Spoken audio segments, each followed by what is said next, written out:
नमस्कार साथियों, स्वागत है ऐसे पढ़ते के इस एपिसोड में। दोस्तों, लोकसभा चुनाव 2024 के 543 लोकसभा सीटों में से करीब 90% सीटों पर चुनाव संपन्न हो चुका है, करीब 90%। और अब मात्र 57 सीटों पर लोकसभा चुनाव बचा हुआ है, जो 7वें चरण में वोटिंग होनी है।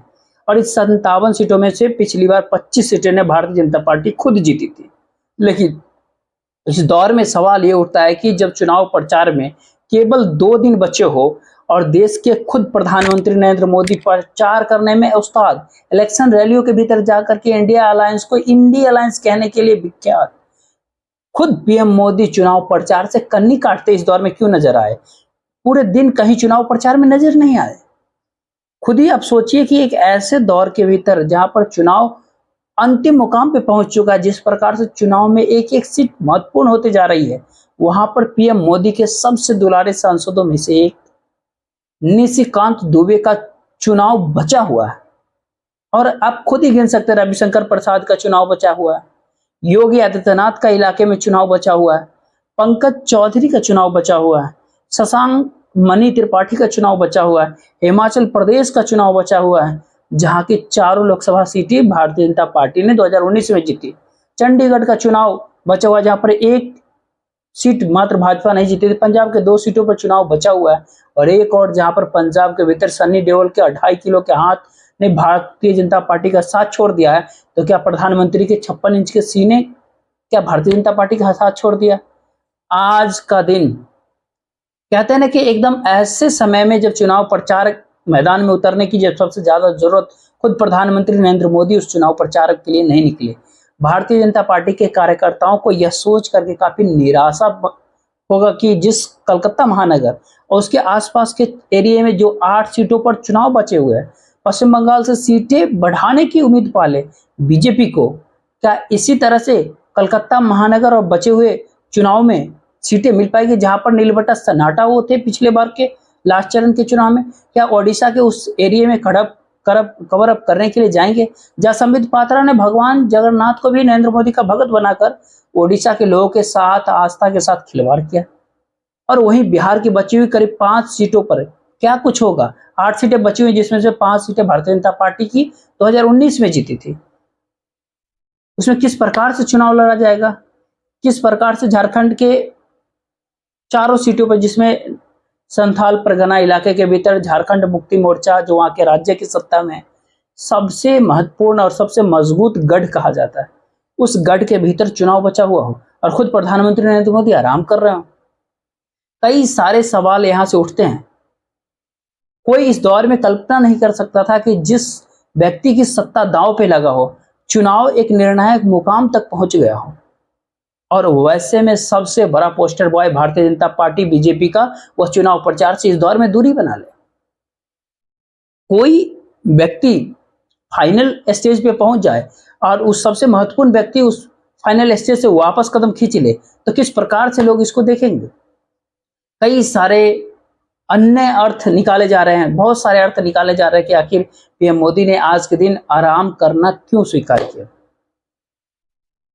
तमाम टीवी चैनलों को या गोदी मीडिया चैनलों को या दूसरे अन्य चैनलों पे जो इंटरव्यू चल रहे हैं, वो सारे इंटरव्यू भी जब आप देखेंगे ऐसा लगेगा कि जब कहाँ वो इंटरव्यू दे रहे हो। लेकिन इंटरव्यू देने के लिए कोई चुनावी दौरा नहीं छोड़ा जाता। वो इंटरव्यू, उसके पीछे जो पूरा चकाचौंध होता है, वो साफ बताता है कि वो दिन की लाइटिंग नहीं, बल्कि वो इंटरव्यू आज से पहले रिकॉर्ड किया गया होगा। तो सवाल ऐसे उठता है कि प्रधानमंत्री ने घर में रहना आज क्यों स्वीकार किया? क्या इस दौर में वो निराश हो गए हैं? क्या उनको ऐसा लग रहा है कि अब जोर लगाने से भारतीय जनता पार्टी कोई बहुत ज्यादा फायदा नहीं उठा पाती है, तो बहुत मजाक उड़ेगा? या फिर अब जोर लगाने से भारतीय जनता पार्टी बीजेपी उस मुकाम तक पहुंच सकती है जहां पर जो नरेंद्र मोदी ताकत लगाएंगे और फायदा कोई और उठा लेगा? या फिर अगली बात ये भी एक चल रही है राजनीतिक क्षेत्र में कि गृह मंत्री का कहना है अब तक जो चुनाव हो चुके हैं उसमें 310 सीटें पार कर चुके हैं। जब 310 सीटें वो पार कर चुके हैं, तो उस परिस्थिति में और ज्यादा जोर लगाने की जरूरत थी इन 57 सीटों पर। जब 310 सीटें जब पार कर चुकी हो जो पार्टी, पिछली बार 303 सीटें जीती थी पूरे 543 में, अगर अमित शाह के दावे में सच में कोई सच्चाई है, तो प्रधानमंत्री को और जोर लगा देना चाहिए। आपको याद होगा अनिल कुंबले ने जब क्रिकेट में एक बार 9 विकेट लिए थे, तो क्योंकि 10वां विकेट भी अनिल कुंबले को दिलाना था, इसलिए दूसरे बॉलर विकेट पे बॉल नहीं कर रहे थे। आज तो प्रयास ये होना चाहिए कि 310 लोकसभा की सीटें, जिसपे बची हुई सीटें जितने हैं, उसमें नरेंद्र मोदी भारतीय जनता पार्टी को और उसमें से ज्यादा जीत कर लाया जाए। लेकिन खुद मोदी जी चुनाव प्रचार के लिए आज नहीं निकले। कई सारे दावे किए जाते हैं, लेकिन सबसे पहली बात होती है, सबसे बड़ा बात होता है, क्या इसे में बीजेपी 200 के आंकड़ा पार नहीं कर पाई है? अब तक के चुनाव में जमीनी स्तर से जो फीडबैक बीजेपी को मिल रहा है, क्या ऐसा फीडबैक मिल रहा है जिससे भारतीय जनता पार्टी बीजेपी 200 से ऊपर नहीं बढ़ गई हो, नहीं बढ़ी हो? अगर इस वजह से तो प्रधानमंत्री नहीं निकलना माना, और अगर कोई जोर भी लगाते हैं तो ये आंकड़ा अगर 200 के पार भी पहुंचता है तो फायदा उठाने की स्थिति में नितिन गडकरी और राजनाथ सिंह हो जाएंगे। गठबंधन सरकार बनाने की स्थिति में भारतीय जनता पार्टी पहुंच जाएगी, तो फिर जाकर नेता बदल दो, नेता बदल कर स्वीकार बनाओ, सहयोगी दलों की इच्छा से सरकार बनाओ, ये हालत कहीं खड़ी हो जाएगी। इस वजह से प्रधानमंत्री चुनावी दौरे से आज घर रहना उन्होंने कहीं स्वीकार तो नहीं किया। आखिर कितने दिनों का चुनाव प्रचार बचा हुआ? केवल 3 दिनों का चुनाव प्रचार बचा है। 57 लोकसभा की सीटें हैं, क्या 57 सीटों पर प्रधानमंत्री नरेंद्र मोदी पहुंच पाएंगे क्या? सवाल इस दौर में बहुत बड़ा है। ठीक ऐन मौके पर चुनाव प्रचार से दूरी बनाना पीएम मोदी का कई सारे इशारे करता है। दूसरा महत्वपूर्ण बात है, दूसरा कारण जिस वजह से प्रधानमंत्री चुनाव प्रचार में शामिल नहीं हो रहे हो, वो ऐसा तो हो सकता है कि प्रधानमंत्री लगातार गर्मी का मुद्दे है, स्वास्थ्य संबंधी उनको कोई समस्या हो गई हो। वैसे भी आजकल 40-45 वर्ष के लोगों को इस भीषण गर्मी में स्वास्थ्य संबंधित समस्या का सामना करना पड़ रहा है। प्रधानमंत्री की उम्र तो करीब 75 साल प्लस, एक कारण हो सकता है। लेकिन स्वास्थ्य संबंधित समस्या अगर पीएम मोदी को कुछ हो, ईश्वर करे कि वो स्वस्थ रहें, लेकिन किसी भी कारण से अगर कोई समस्या अगर आई होती तो बाकायदा एक मेडिकल बुलेटिन प्रधानमंत्री कार्यालय से जरूर फरमान जारी होता कि प्रधानमंत्री की तबीयत नासाज है, तबीयत खराब है, इसीलिए वो चुनाव प्रचार में आज नहीं निकले, इसीलिए आज वो घर से निकलना स्वीकार नहीं किया।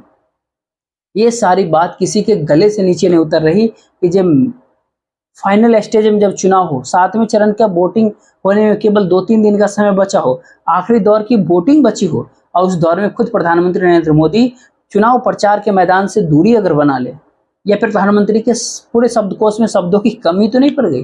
कहीं ऐसा कोई कारण तो नहीं क्योंकि उन्होंने मंगलसूत्र का जिक्र कर दिया, उन्होंने भैंसिया का जिक्र कर दिया कि भैंस खोल करके ले जाएंगे कांग्रेस वाले, उसके बाद नल की टोटी का जिक्र कर दिया, उसके बाद मुजरा जैसे शब्दों का भी प्रयोग कर ही दिया, पाप पूर्ण का जिक्र कर ही दिया।